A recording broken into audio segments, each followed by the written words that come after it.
Assalamualaikum warahmatullahi wabarakatuh. Salam guru penggerak. Perkenalkan, saya Eka Dewi Soleka, calon guru penggerak angkatan 11 dari Kabupaten Pati, Provinsi Jawa Tengah. Pada kesempatan kali ini, saya akan menunjukkan video aksi nyata saya dalam diseminasi budaya positif di lingkungan sekolah saya, yaitu SMA Negeri 1 Kayu. Selamat menyaksikan.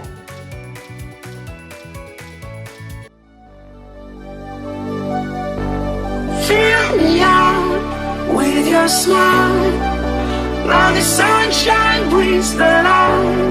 Fill me out with a flame, I will let you in this game. Take me out when I'm down, 'cause with you I'm safe and sound. I'm safe and sound, I'm safe and sound, I'm safe and sound, I'm safe and sound, I'm safe and sound, I'm safe and sound, I'm safe and sound, I'm safe and sound.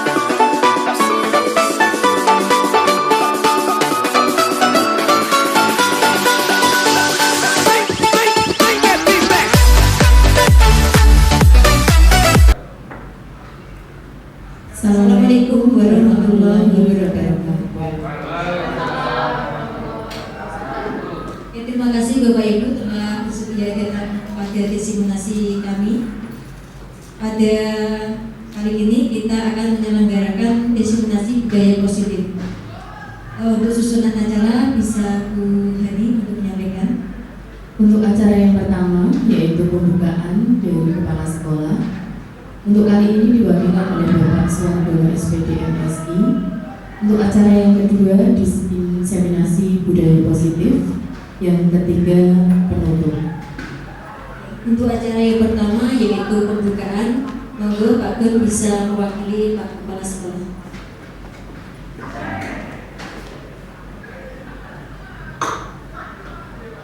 Terima kasih. Assalamualaikum warahmatullahi wabarakatuh. Ya, tentunya yang saya hormati Ibu Rohani dan Ibu Eka Dewi, ini sebagai guru calon guru penggerak yang pada kesempatan ini mengadakan kegiatan diseminasi untuk aksi nyata budaya positif. Dan Bapak Ibu guru yang diundang untuk kegiatan ini yang saya hormati. Di sini saya mewakili Bapak Kepala Sekolah dan juga tentunya Bapak Kepala Sekolah pada kesempatan ini ada kegiatan MKKS di Pati. Tetapi seriusnya Pak Jerry yang mewakili, tetapi Pak Jerry juga ada kegiatan untuk interview rekrutmen untuk calon satpam dan driver. Ini ada dua pelamaran dan hari ini semuanya di interview wawancara untuk seleksi. Bapak Ibu, pada kesempatan ini saya sampaikan terima kasih sekali pada beliau berdua, Bu Rohani dan Bu Eka Dewi, yang mana sudah 2 kali ini melaksanakan kegiatan yang kemarin juga sudah bersama dengan guru PP-nya melakukan kegiatan, dan ini kegiatan penularan untuk aksi nyata pada Bapak Ibu guru di SMA Negeri 1 Kayen. Harapannya dengan kegiatan ini dapat memberikan semangat baru dan juga pemahaman baru bagaimana itu penerapan budaya positif yang tentunya berkaitan dengan cara mengajar dan budaya yang ada di SMA Negeri 1 Kayen.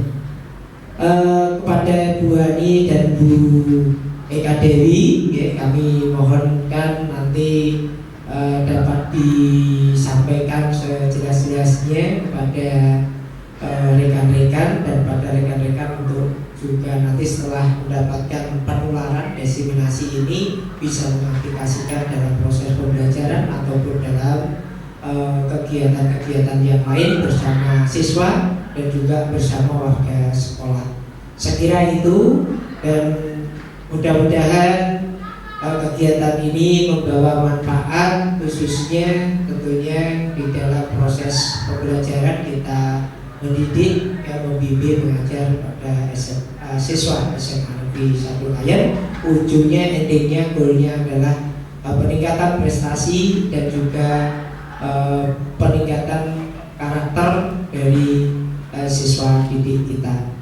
Saya kira itu yang dapat kami sampaikan. Ada kekurangan, mohon maaf. Bila itu hidayah. Wassalamualaikum warahmatullahi wabarakatuh. Waalaikumsalam warahmatullahi wabarakatuh. Terima kasih saya ucapkan kepada Bapak Suwargono selaku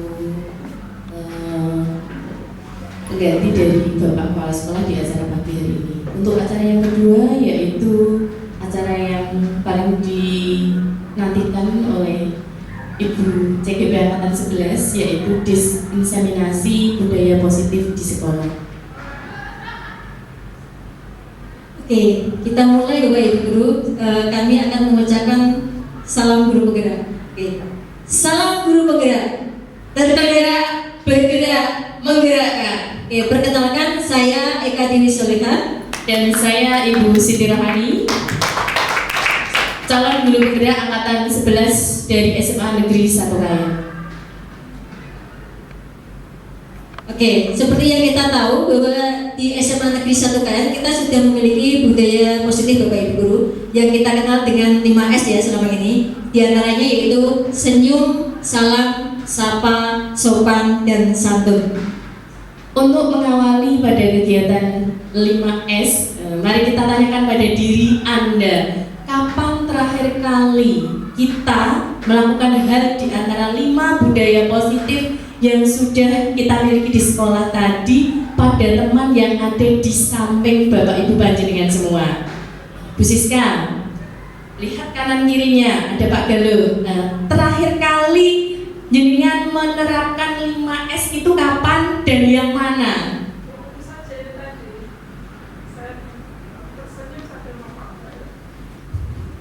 Setiap saat kita menerapkan disiplin budaya positif. Kita menyapa teman kita di ruang guru. Terus ini tadi kita juga saling menyapa.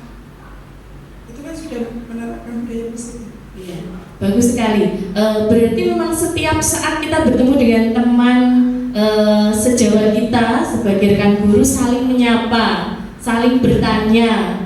Kalau pagi juga saling bersalaman gitu ya Bu Siska ya.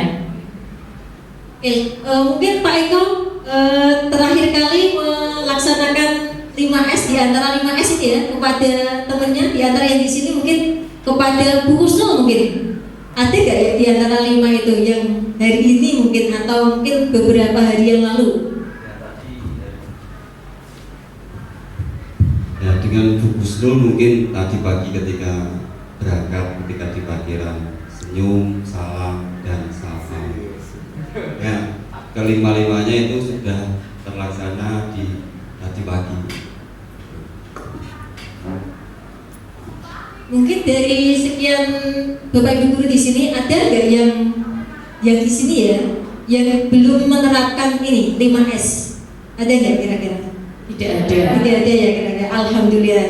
Berarti kita semuanya sudah menerapkan budaya positif secara tidak langsung.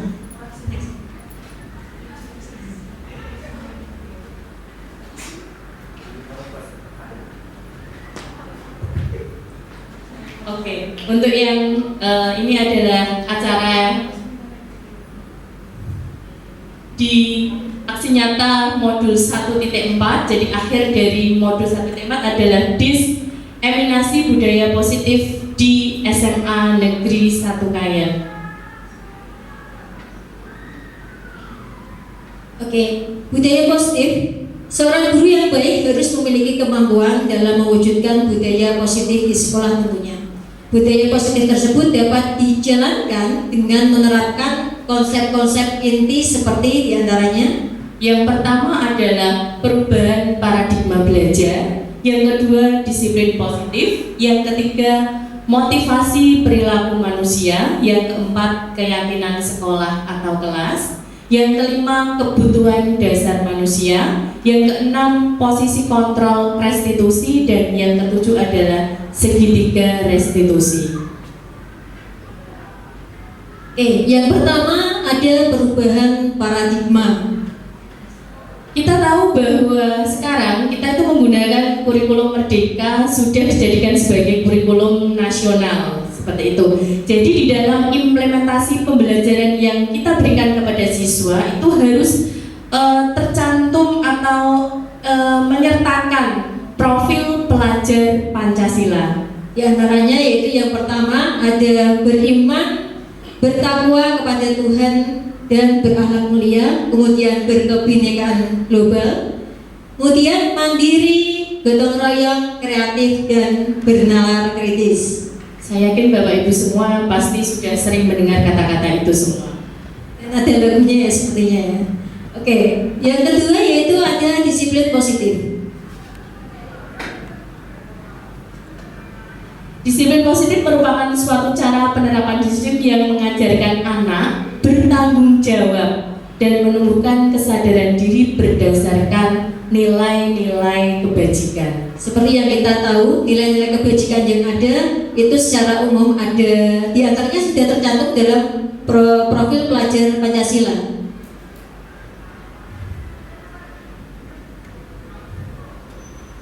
Disiplin positif lebih ke arah disiplin diri dan dapat mengontrol diri dalam melakukan segala tindakan. Disiplin diri dapat membuat murid memahami dan menyadari berdasarkan motivasi internal, bukan akibat paksaan, pujian ataupun hukuman. Oke,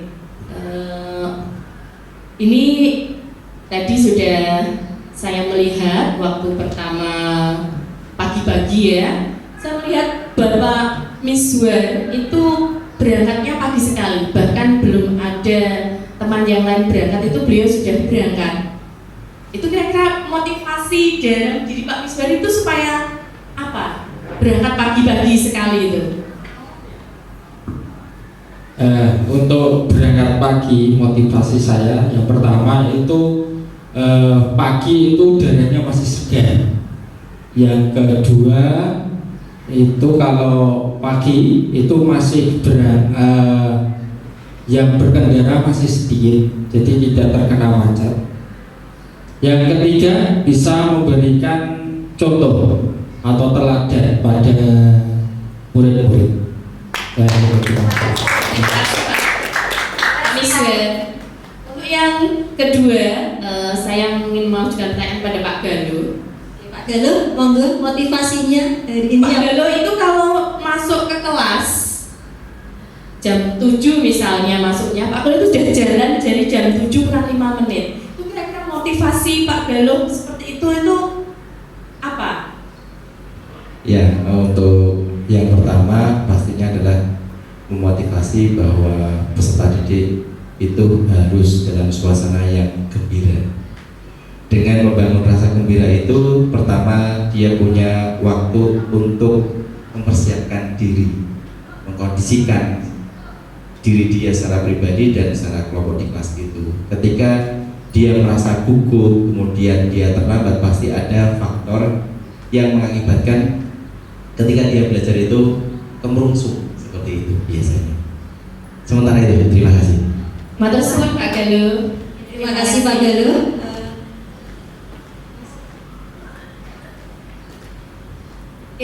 Kita masuk ke motivasi perilaku manusia. Sebenarnya ada 3 motivasi perilaku manusia ya. Yang pertama yaitu untuk menghindari ketidaknyamanan atau hukuman. Kemudian yang kedua untuk mendapatkan imbalan atau penghargaan dari orang lain.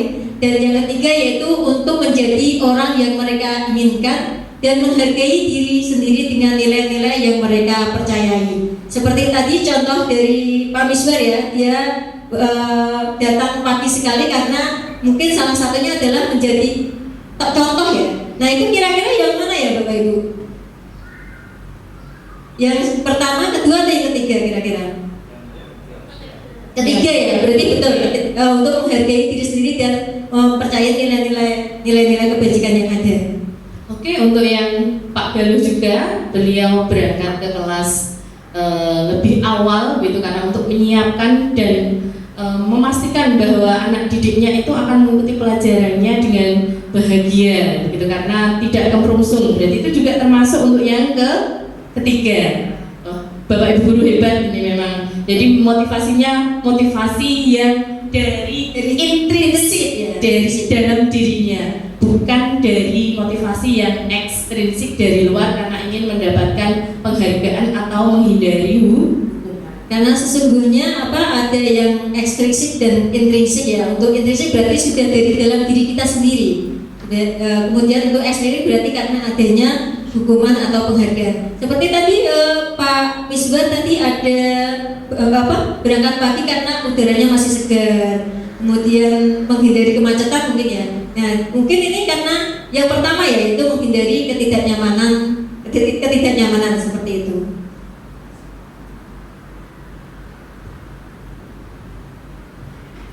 Ternyata dihukum oleh penghargaan. Jika kita melakukan sesuatu hal karena ingin mendapatkan penghargaan, itu juga termasuk dalam hukuman dalam diri kita. Pengaruh jangka pendek dan jangka panjangnya. Yang pertama, penghargaan berlaku untuk mendapatkan seseorang melakukan sesuatu dalam jangka waktu yang pendek. Jadi motivasinya itu pendek gitu ya. Kalau ada penghargaan saja melakukan hal yang baik. Kemudian yang kedua, jika kita menggunakan penghargaan lagi dan lagi, maka orang tersebut akan tergantung pada penghargaan yang diberikan serta kehilangan motivasi dari dalam diri. Yang ketiga, jika kita mendapatkan penghargaan untuk melakukan sesuatu yang baik, maka selain kita senantiasa berharap mendapatkan penghargaan tersebut lagi, kita pun menjadi tidak menyadari tindakan baik yang kita lakukan. Oke, penghargaan juga bisa merusak hubungan Bapak Ibu ya. Jadi ketika seseorang diberi penghargaan atau dipuji di depan orang banyak, maka yang lain akan merasa iri, betul tidak?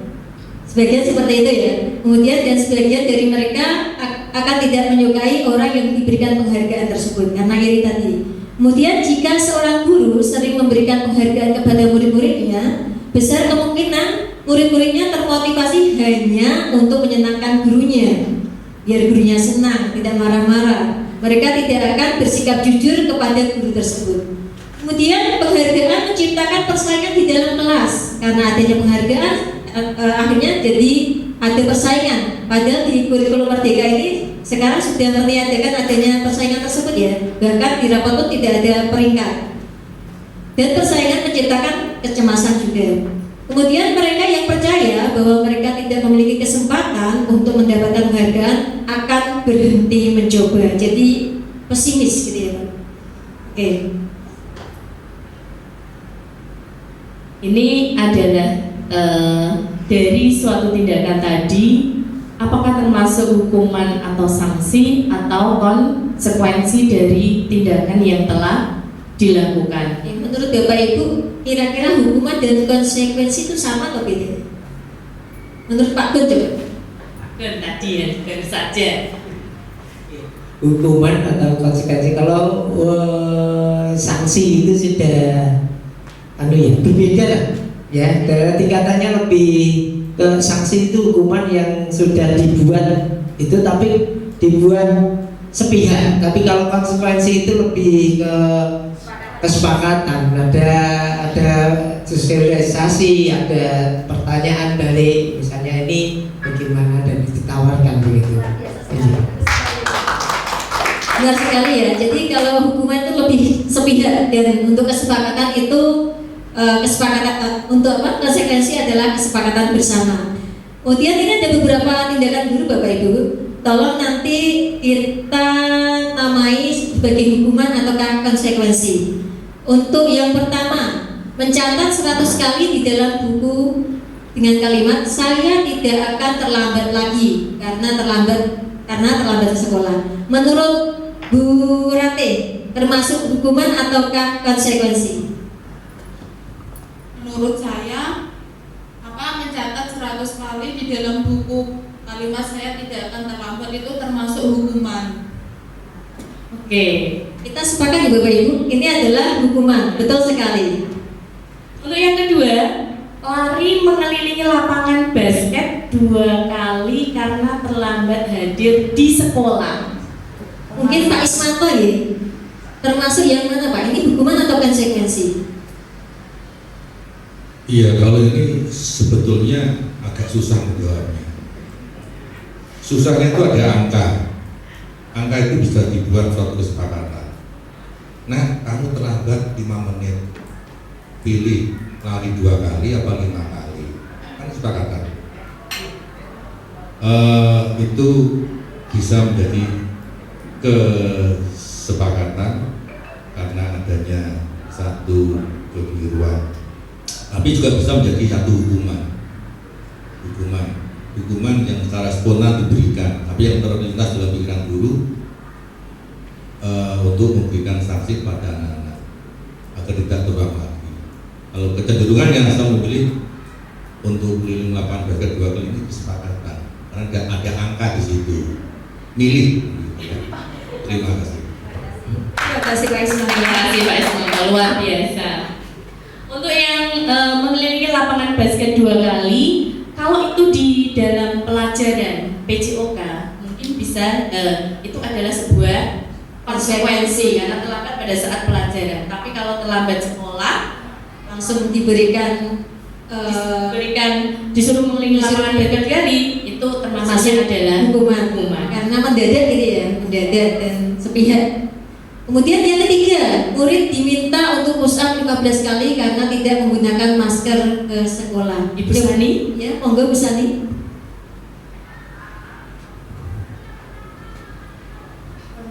Menurut saya murid diminta untuk push up 15 kali karena tidak menggunakan masker ke sekolah itu hukuman.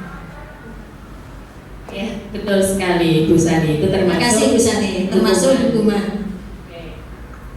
Untuk mengganti kertas tugas teman yang telah dicoret-coret termasuk yang mana ini? Pak Eko, coba.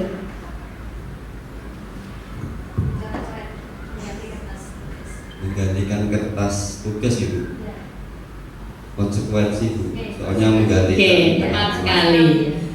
Membersihkan tumpahan air di meja tulis karena tersenggol pada saat belajar. Ibu Devi.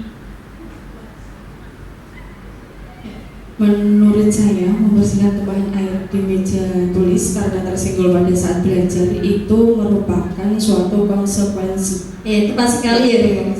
Itu konsekuensi. Kemudian meminta murid tidak mengenakan sepatu seharian di sekolah karena tidak mengenakan sepatu hitam. Termasuk apa Bu Gusnur? Menurut saya meminta murid tidak mengenakan sepatu seharian di sekolah karena tidak mengenakan sepatu hitam itu adalah hukuman. Pas sekali Bapak Ibu ya. Dan yang terakhir, oleh siapa ini? Pak Bu Siska. Lari mengelilingi lapangan basket 2 kali karena terlambat 10 menit untuk pelajaran PJOK. Oke, tadi sudah dijawab Bu Hani sendiri. Udah dapat konsekuensi. Karena itu berhubungan dengan mapel dan ada kesepakatan di awal bisa jadi dengan gurunya. Kesimpulannya semuanya sudah memahami ya, antara hukuman dan konsekuensi ya. Terima kasih Bapak Ibu Guru. Berikutnya ada keyakinan sekolah atau kelas. Guru berperan dalam mewujudkan terbentuknya keyakinan sekolah atau kelas dengan adanya kesepakatan antara guru dan murid. Itu berbeda dengan peraturan tadi. Kalau peraturan dibuatnya sepihak, tapi kalau kesepakatan ada kolaborasi antara warga sekolah dengan muridnya.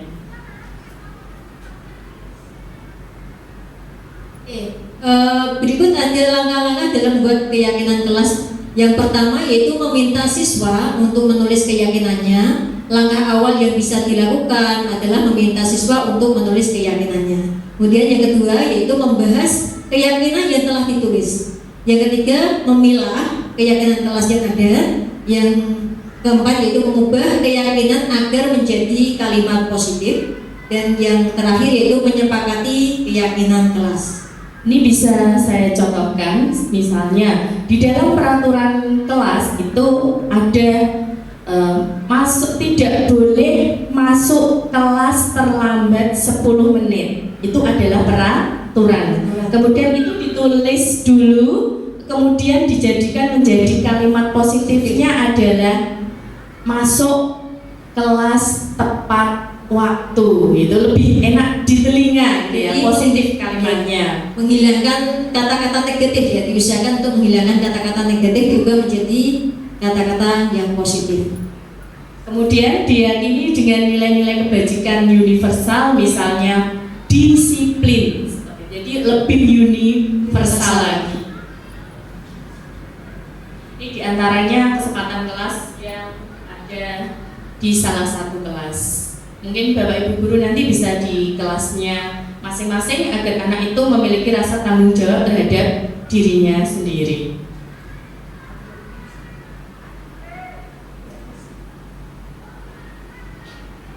Dan hari ini ya sepertinya Bapak Kepala Sekolah bersama beberapa guru perwakilan dari wali murid dan murid juga membuat kesepakatan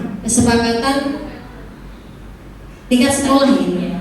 Kesepakatan tingkat sekolah. Tadi ada kesepakatan kelas, ada kesepakatan tingkat sekolah yang dihadiri oleh wali murid juga. Oke, sekarang saatnya ice breaking. Ini yang ditunggu-tunggu ya. Biar nggak tegang semuanya ya, kita mulai ice breaking. Ice breaking kali ini saya mengangkat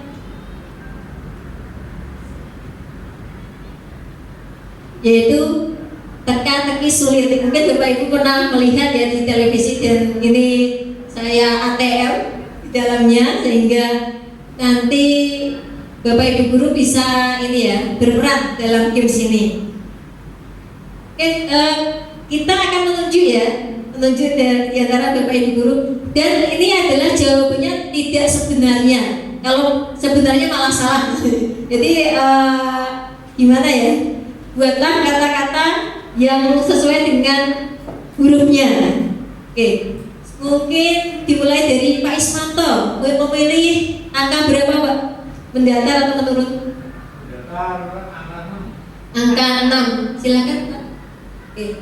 Saat mendaki gunung, orang biasanya mendirikan apa, Pak? Itu ada 5 kata. Sepertinya tenda ya. Tapi ini bukan tenda, salah kalau tenda. Kalau tenda salah. Teka-teki sulit. Saat mendaki gunung, orang biasanya mendirikan apa, Pak? Jangan tenda ya.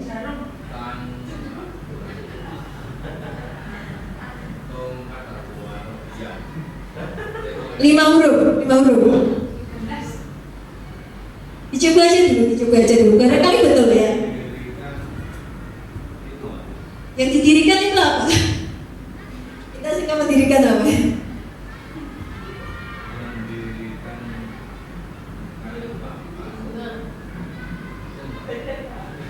Sepeda. Mobil apa kalau sepeda, Pak? 6 itu. Enggak pakai E. Langsung sepeda.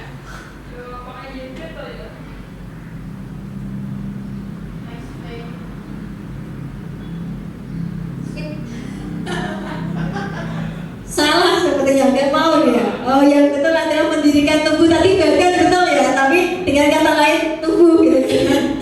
Oke, Bang. Ya seperti itu, karena teka-teki sulit, jadi ya sulit ditebak. Oke, mungkin sekarang Bu Sani mau milih nomor berapa? Nomor 1. Oke. Ini suka mendirikan, jadi memilih yang vertikal. Terakhir, terhitung akhir Oktober untuk bisa masuk ke jalan bebas hambatan, kita perlu apa? Apa Bu Sani? Mobil, coba mobil, Pak. Wih, luar biasa. Keren sekali. Oke, silakan Bu. Bu Siska kayak kelihatannya tuh pengen mencoba. Silakan memilih angkanya dulu. 4 pendataan. Sebelum mengadakan pernikahan supaya tamu-tamu hadir, biasanya pengantin menyiapkan apa? kebetulan di sini sudah pengantin semua.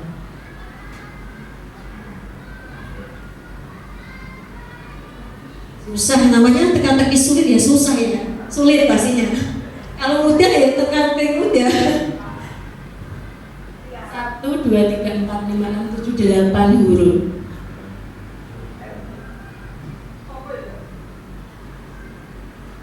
Apa ya kira-kira? Mungkin ada yang bisa membantu mungkin. Bu, itu yang asli saja itu saya masih mikir apa loh. Ya mungkin hidangan atau apa itu ya kan ya belakangnya ya. Itu Ya, namanya teka-teki sulit. TTS. Langsung saja mungkin Pak.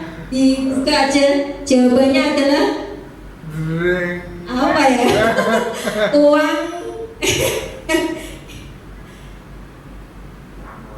Uang dulu. Uangnya disiapkan. Kalau misalkan nggak menyiapkan uang ya nggak bisa lah ya, nggak terjadi pernikahan. Uang juga butuh uang, Bapak. Butuh uang ya, butuh uang. Pak Misbar ini kelihatannya ya antusias sekali. Oke Pak Misbar. Ini nomor berapa Pak Mis? Ya akannya sedikit Pak Mis. 2 menurun. 2 menurun. Monggo Pak. Dini hari tadi disebut.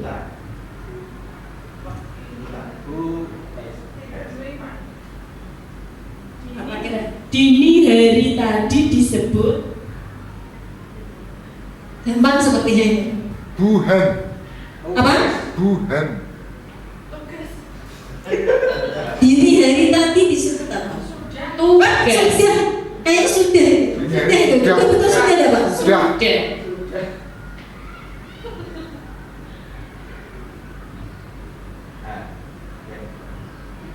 Sudah loh Pak. Sudah. Oh ya betul sudah. Ya, Bu Gusnuri juga penasaran sepertinya. Sampai terbengong-bengong dengan teka-teki sulit. Sangat antusias. Bu Gusnur? 3 data. Guglielmo Marconi adalah orang yang berhasil menemukan apa Bu? Ada 5 huruf itu. Balon. Coba dicoba, balon Pak. Bukan balon mungkin Pak. Balon Pak jawabannya Pak. Dari Bapak Ibu. Balon. Apakah betul balon? Ternyata menemukan jodoh. Dia sekarang sudah punya istri jadi dia menemukan jodohnya. Agak lo monggo. Agak lo memilih nomor berapa? Yang 5. 5 menurun ya? Yang mendekat? Oke. Ya ini gampang ya Pak. Gampang sebenarnya bisa ini. Untuk membuka pintu rumah kita perlu kunci. Betul nggak kunci? Pintu. Oh ya pintu.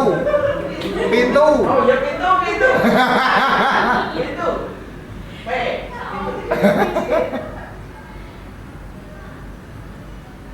Salah ternyata. Yang betul adalah punya. Yang bisa punya kunci, punya pintu, punya waktu untuk membuka. Bengongkan ya Bu Ece. Membagongkan ceweknya biasa semuanya. Yang terakhir ini Pak Eko sudah ancang-ancang jawabannya. Ya, silakan Pak Eko. 7 menurun. Gitar listrik adalah alat musik yang jelas bukan petik ya. Salah kalau punya jawab. Ah, saya tahu Bu. Itu yang dihuk-huk dipeluk. Kalau Pak dipeluk Pak.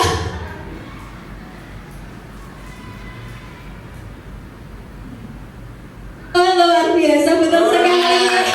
Bapak Ibu. Berapa tadi yang betul itu? Yang betul 5 di antara 7. Keren, luar biasa sekali. Oke, kita kembali ke materi kita ya. Nanti Dan cukup Bapak Ibu. hadiah nanti bisa diambil di mana Bu? Oh, hadiahnya Bisa diambil di bawah kursinya masing-masing. tadi lupa gitu Pak kesini. Untuk materi yang selanjutnya adalah kebutuhan dasar manusia.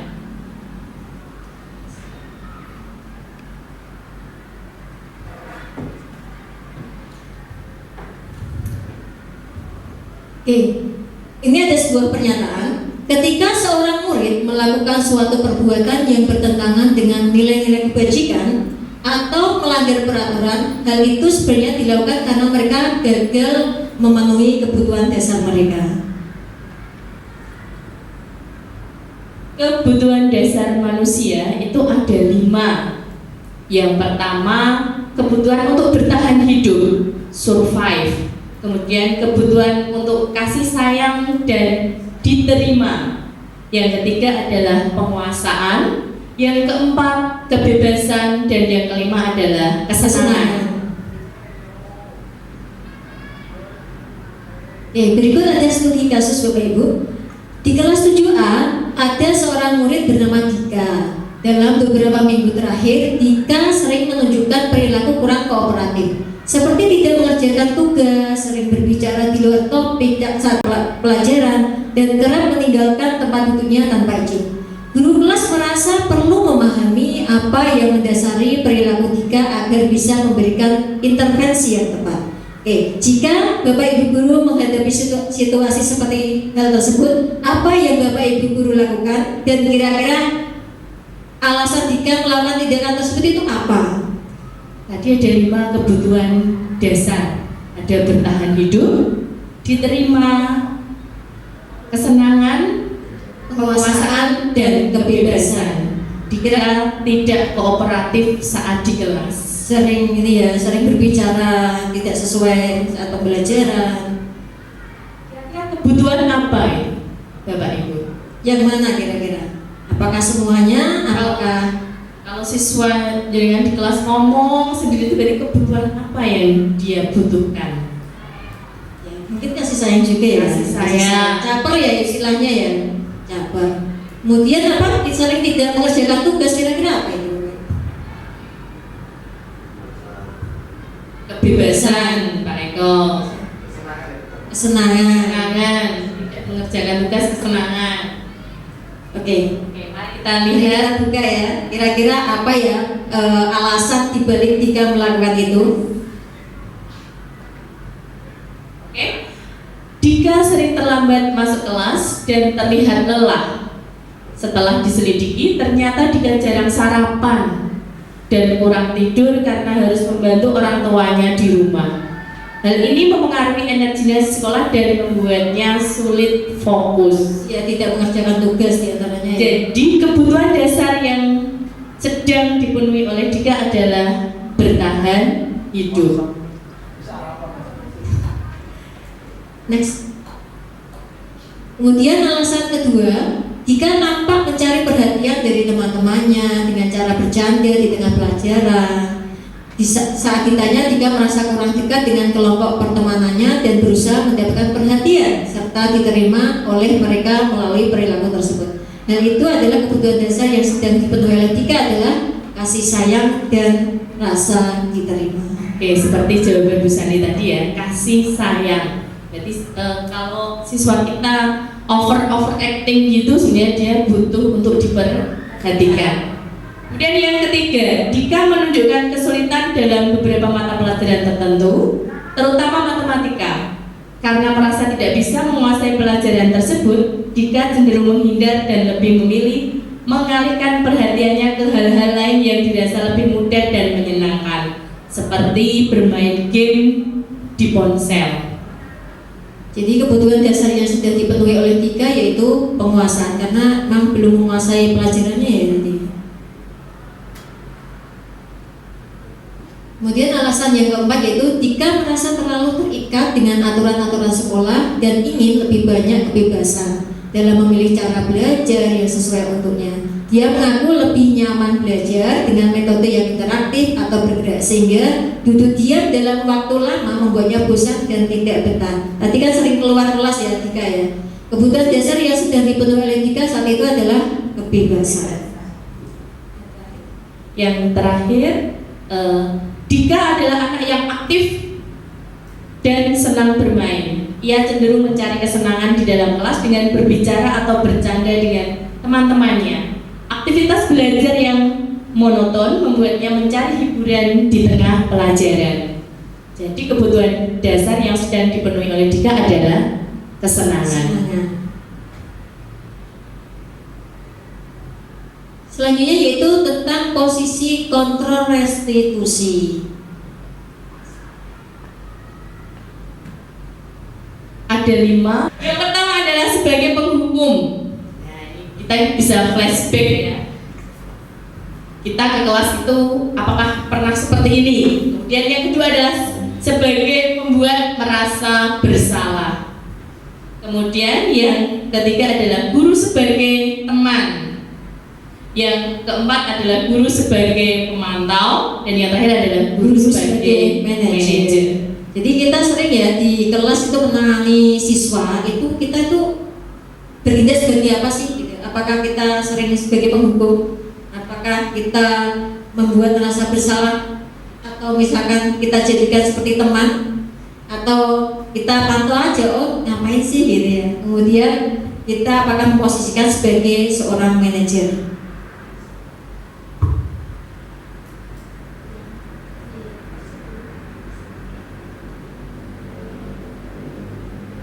Nah, berikut adalah beberapa motivasi eksternal dan intrinsik terkait tadi ada yang disebut identitas gagal dan identitas berhasil atau sukses terkait 5 posisi kontrol tadi, dari penghukum, membuat merasa bersalah, teman, pemantau, dan manajer. Contoh ya, untuk penghukum, kalau misalkan Bapak Ibu guru pernah melakukan ini, berarti posisi Bapak Ibu guru adalah sebagai penghukum. Kalau kamu tidak melakukannya, saya akan, nah berarti akan apa? Akan minta untuk push up atau apa? Nah itu berarti Bapak Ibu guru pernah memposisikan sebagai seorang penghukum.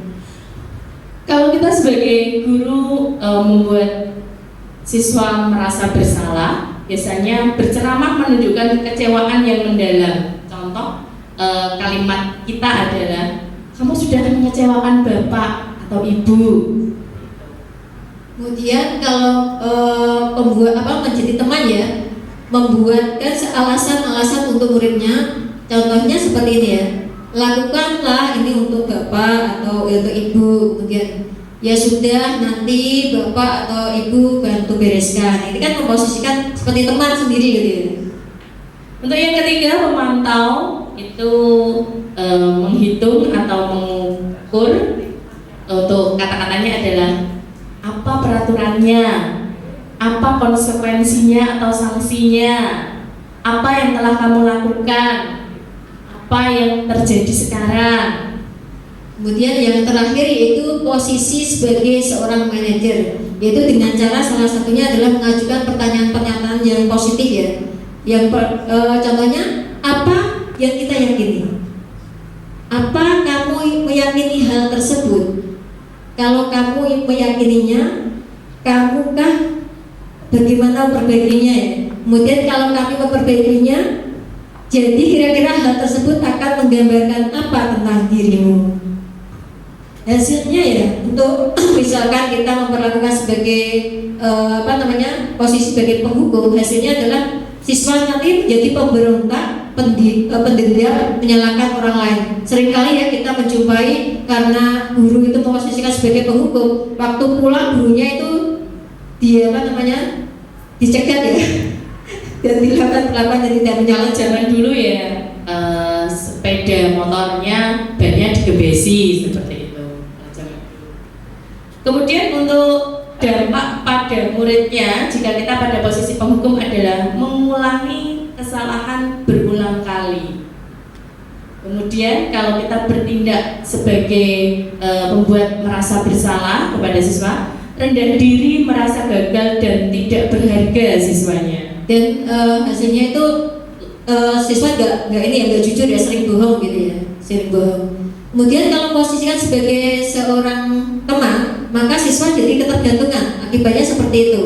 Kemudian dampaknya juga karena ketergantungan tadi jadi tidak mandiri dan tidak bisa memutuskan keputusan.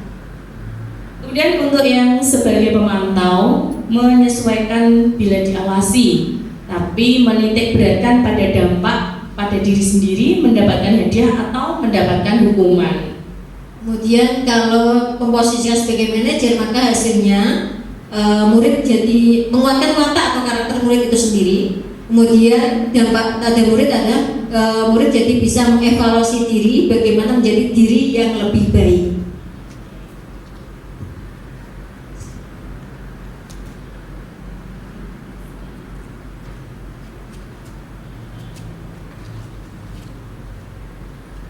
Oke, untuk dalam 5 posisi seperti itu alangkah baiknya kita sebagai Bapak Ibu guru menggunakannya adalah posisi manajer. Ya, jadi di antara 5 posisi kontrol tadi yang paling baik adalah jika kita memposisikan sebagai seorang manajer, bukan yang lain mungkin situasional ya. Kadang kita juga manusia, kadang pengen menghukum atau misalkan membuat rasa bersalah. Tapi di antara 5 posisi kontrol itu yang terbaik adalah jika kita memposisikan sebagai seorang manajer. Berikutnya ada segitiga restitusi. Segitiga restitusi bentuknya segitiga. Untuk tahapannya adalah yang pertama, menstabilkan identitas.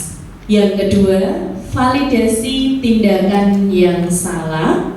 Kemudian yang ketiga adalah menanyakan keyakinan. Ini kalau di dalam guru bisa jadi yang sering menerapkan hal seperti ini adalah guru bimbingan konseling ya.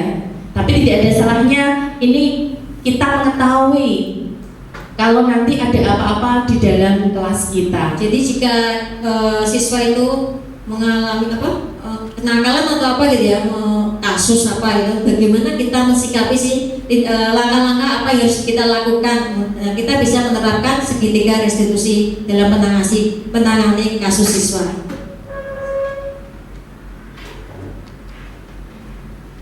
Yang pertama, menstabilkan identitas. Ini dilakukan berdasarkan prinsip bahwa membuat kesalahan adalah bagian dari proses pembelajaran yang nantinya akan menggeser identitas gagal ke arah identitas sukses. Menstabilkan identitas itu bisa kita implementasikan dalam pertanyaan-pertanyaan yang kita lakukan kepada siswa yang tadi melanggar kesepakatan tadi dengan pernyataan gitu ya. Berbuat salah itu tidak apa-apa. Tidak ada manusia yang sempurna. Saya juga pernah melakukan kesalahan seperti itu. Kita bisa menyelesaikan ini. Bapak, Ibu tidak tertarik mencari siapa yang salah, tapi Bapak Ibu ingin mencari solusi dari permasalahan ini. Kamu berhak merasa begitu.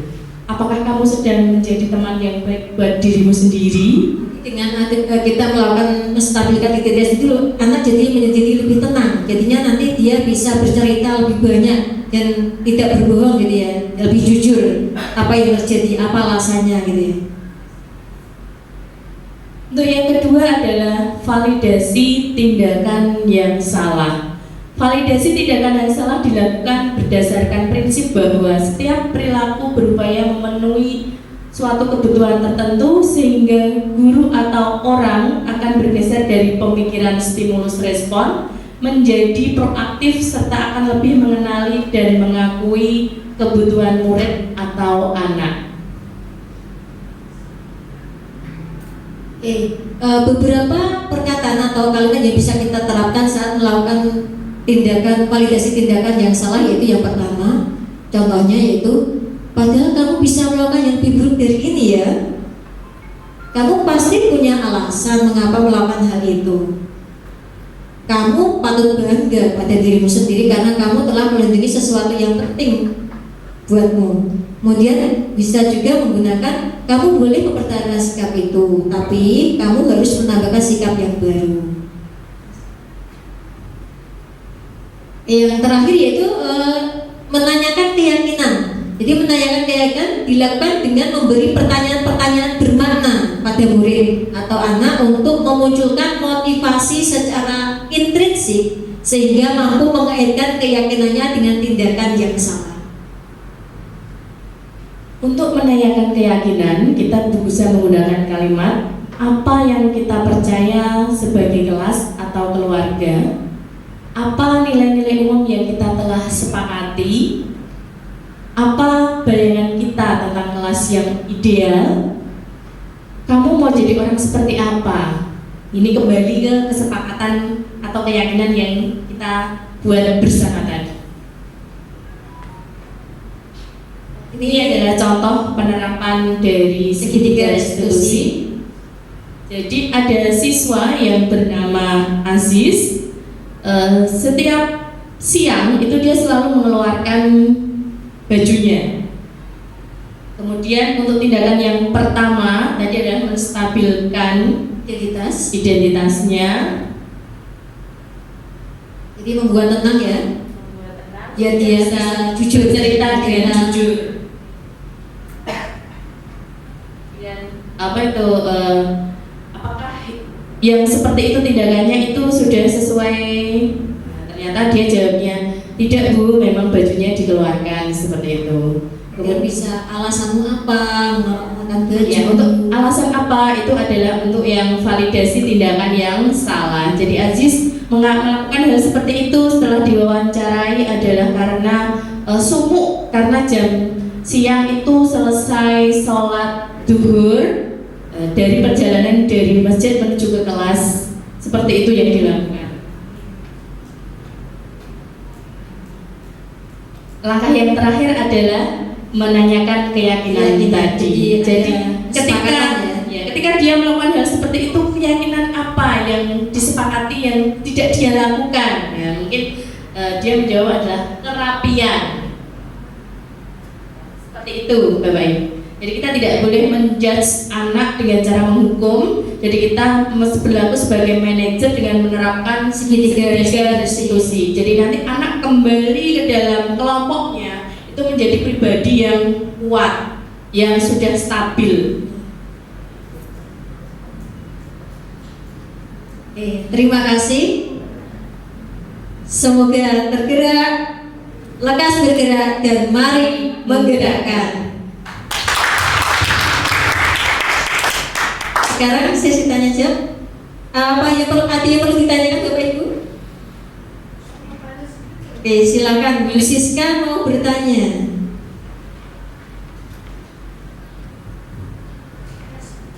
Bu Hani dan Bu Eka, saya ingin sedikit penjelasan. Saya masih bingung, ramudeng antara keyakinan kelas dan kesepakatan kelas itu sama enggak? Terus yang kedua, di kelas itu kan ada kesepakatan kelas ya, terus nanti ada kesepakatan sekolah gitu. Apakah guru mapel itu juga boleh membuat kesepakatan mapel ketika saya ngajar di kelas seperti itu? Terima kasih. Ada yang lain yang bertanya? Ini sudah banyak sekali sepertinya, mewakili semuanya. Yang pertama, apakah keyakinan kelas itu sama dengan kesepakatan kelas, Bu? Jawabannya adalah sama, Ibu. Kesepakatannya dan keyakinan kelas sama. Kemudian apakah ada kesepakatan keyakinan sekolah?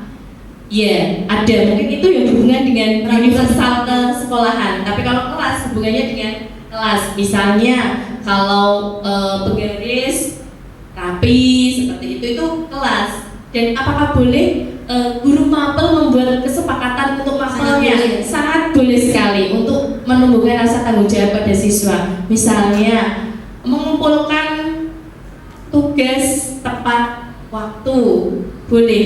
Itu kan tergantung guru mapelnya. Karena beberapa guru mungkin memiliki kesepakatan yang berbeda yang jelas. Karena mapelnya berbeda sehingga kesepakatannya pun mungkin berbeda.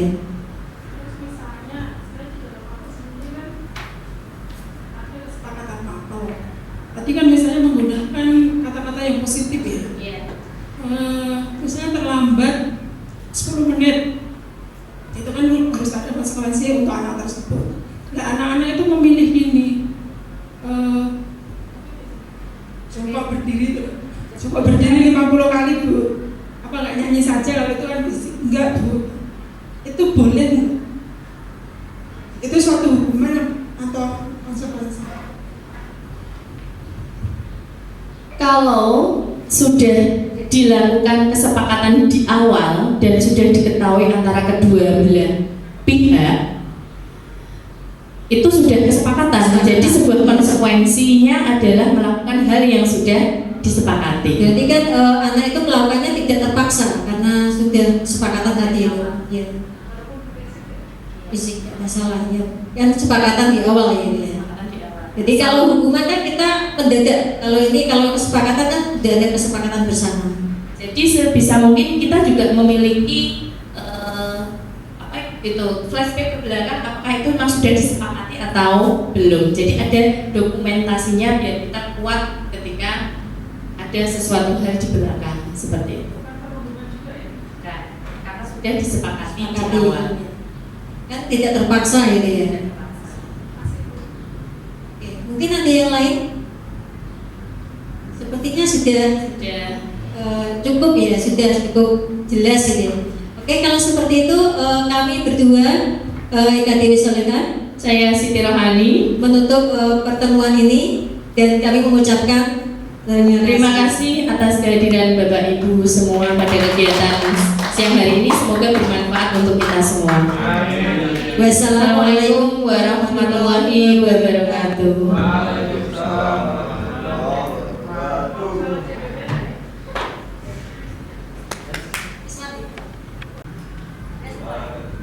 Oke, acara terakhir yaitu penutup dan kita tutup dengan doa dan akan diwakili oleh Pak Fairu. Moga Pak Fairu bisa dibimbing.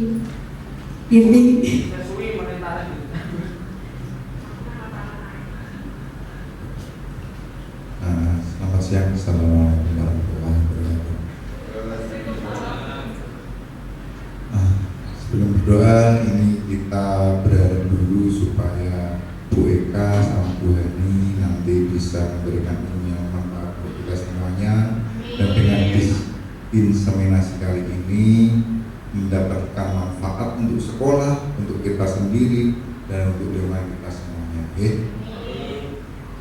Sebelumnya mohon maaf yang berkeinginan berbeda mengaminkan doanya masing-masing, dan yang berkeyakinan Muslim atau Islam mengaminkan doa saya. Bismillahirrahmanirrahim.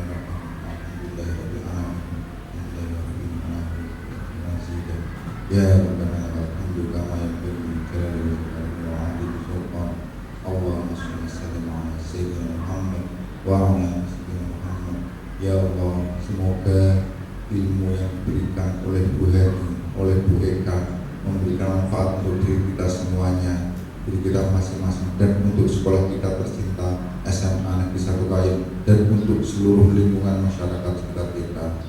Ya Allah, berikanlah kesehatan, berikanlah manfaat dan semua hal-hal yang baik, dan kita semuanya bisa berbahagia dengan cara kita masing-masing. Matur nuwun, alhamdulillahirabbil alamin. Terima kasih Pak Fairu atas doanya. Semoga kita aminkan bersama ya.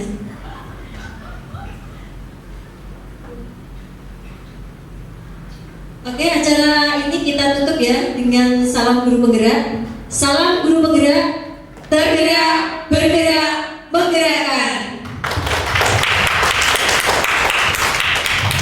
Wassalamualaikum warahmatullahi wabarakatuh. Waalaikumsalam warahmatullahi wabarakatuh. Demikian video aksi nyata diseminasi budaya positif di lingkungan sekolah saya. Semoga menginspirasi. Semoga tergerak, lekas bergerak, dan mari menggerakkan. Wassalamualaikum warahmatullahi wabarakatuh.